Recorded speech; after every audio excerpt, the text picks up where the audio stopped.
साथियों नमस्कार। आज हम हिंदी वर्कबुक के इस कालखंड में रैफ और रकार के बारे में बात करेंगे। रैफ और रकार होता क्या है, थोड़ा उसको हम समझने का प्रयास करते हैं। ठीक है,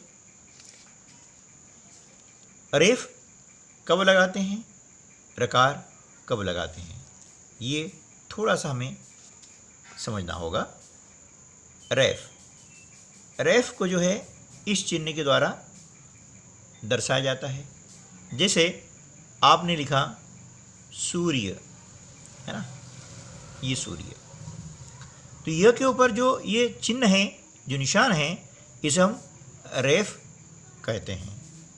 ठीक है, अब इसमें क्या होता है कि यहाँ पर जो रेफ का चिन्ह है ना, यह जो वर्ण है इसके माथे पर लगता है, इसके ऊपर लगता है।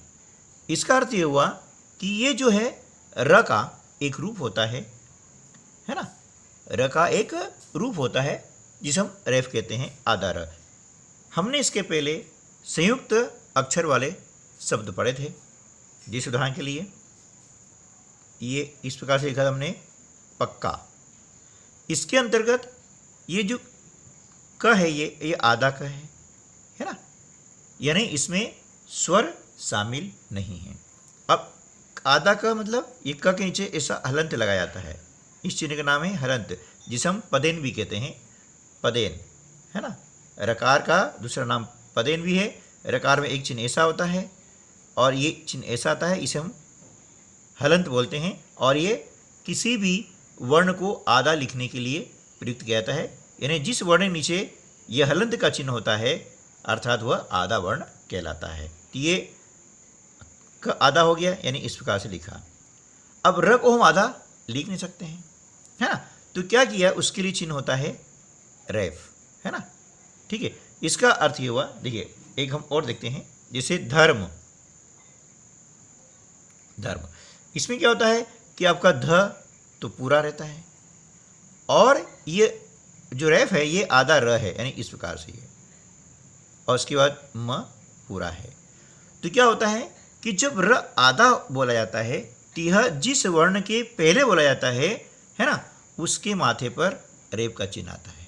ये इसमें आपको ध्यान रखना है। दूसरा होता है रकार, है ना। दूसरा क्या होता है, रकार।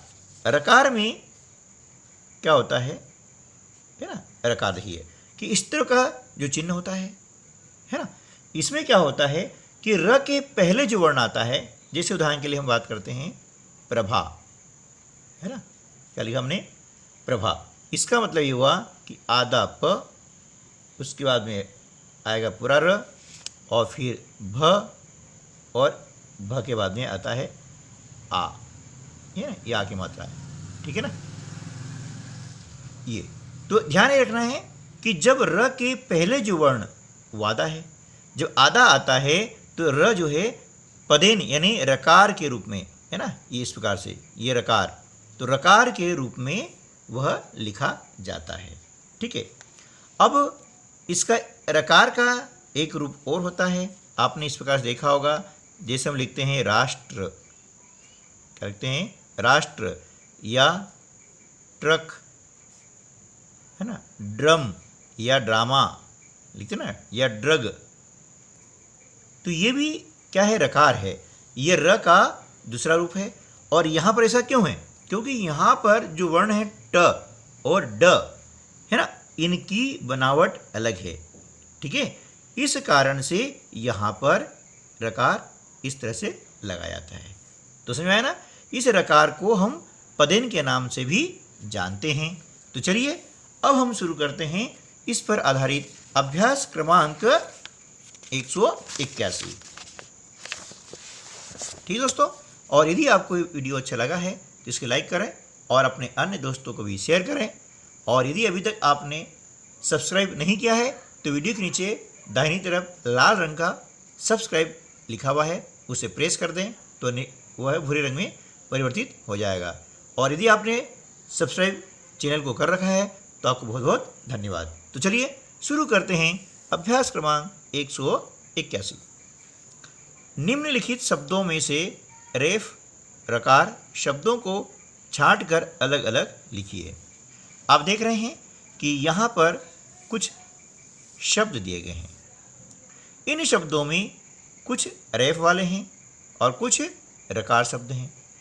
अब इन शब्दों को छांट करके आपको नीचे दी गई तालिका में लिखना है, ठीक है ना।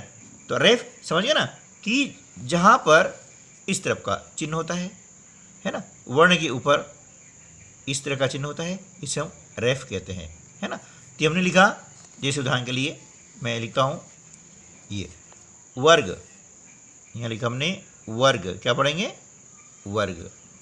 फिर अर्थ, ये हमने लिखा यहाँ पर अर्थ, ठीक है ना।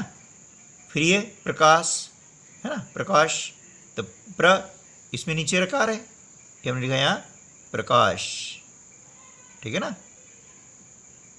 क्या पढ़ेंगे प्रकाश। ये प्रकट, ये लिखा हमने प्रकट, है ना।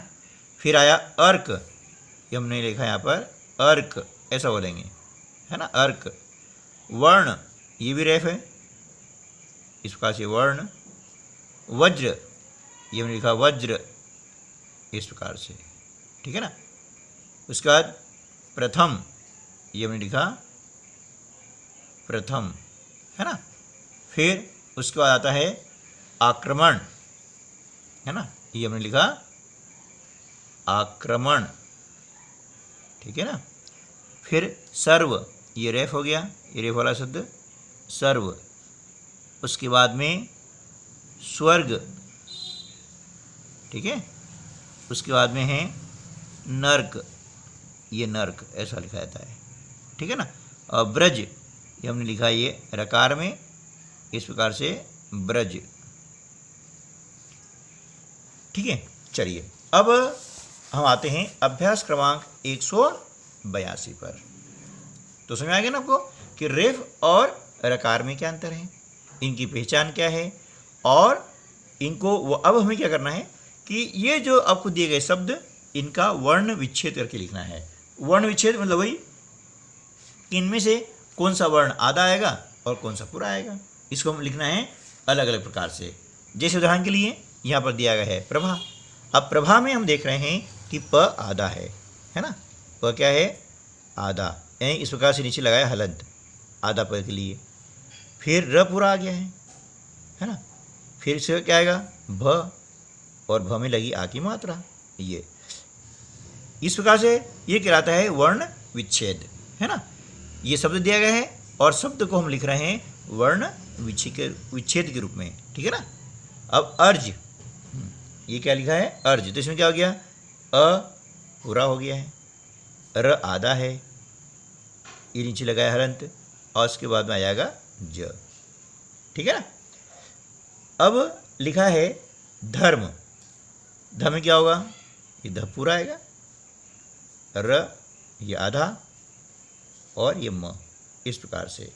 सब्र, इसमें स वर्ण पूरा आता है, उसके बाद में ब आएगा, ये आधा आता है, और ये र आता है, ठीक है। ये कहलाएगा वर्ण विच्छेद। अब हम चलते हैं अभ्यास क्रमांक 183 पर। इस अभ्यास में आपको रेफ वाले शब्दों को छांट कर लिखना है, ठीक है ना। पूरा वाक्य है, पूरा वाक्य ध्यान से पढ़िए और रेफ वाले शब्दों को यहाँ पर लिखना है। जैसे मंदिर में प्रसाद विद्यार्थियों में बांटा जा रहा था, तो इसमें रेफ वाला शब्द क्या है प्रसाद, हम यहाँ लिख देंगे प्रसाद, ठीक है ना। चलिए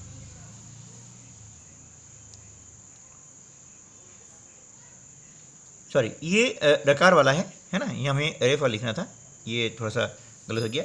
तो इसमें रेफ वाला नहीं है तो हम यहाँ पे नहीं लिखेंगे, है ना, ये थोड़ा गलत हो गया है, रकार का ध्यान रहा था। चलिए अब अगला है अंग्रेजी की वर्दी चमकदार थी, है ना। इसमें ये वर्दी में जो है ये लगा हुआ है रैफ, है ना, तो हमने यह लिखा वर्दी, ठीक है, वर्दी। अब इसमें ये रकार था, है ना, ठीक है, हमें लिखना है रैफ, ये थोड़ी इसमें मिस्टेक हो गई है। अगला वाक्य है प्रधानमंत्री का निर्णय अटल था। ये हमने पहचान किया कि निर्णय में अण के ऊपर रैफ है, हमने लिखा निर्णय इस प्रकार से, ठीक है ना। चलिए, माँ ने प्रेम को आशीर्वाद दिया, तो ये आशीर्वाद जो शब्द है ना, इसमें व के ऊपर है रैफ, इस प्रकार से ये हो गया आशीर्वाद। सर्दियों में सूरज का प्रकाश अच्छा लगता है, ये शब्द हमारा हो गया सर्दियों में, है ना, ये द में लगा हुआ है रैफ, ठीक है। चलिए, अब हम चलते हैं अभ्यास क्रमांक 184 में। अब यहाँ पर क्या करना है कि आपको दिया गया है वर्ण विच्छेद। वर्ण विच्छेद से आपको बनाना है शब्द, जैसे क है, फिर आधा र और म। आपको मालूम है कि जिस वर्ण के सामने या पहले, है ना, र आधा आता है, वह उस वर्ण के ऊपर माथे पर चला जाता है, यानी कर्म। ये बन गया आपका रैफ, ये कर्म, है ना, कर्म यूँ बोलेंगे।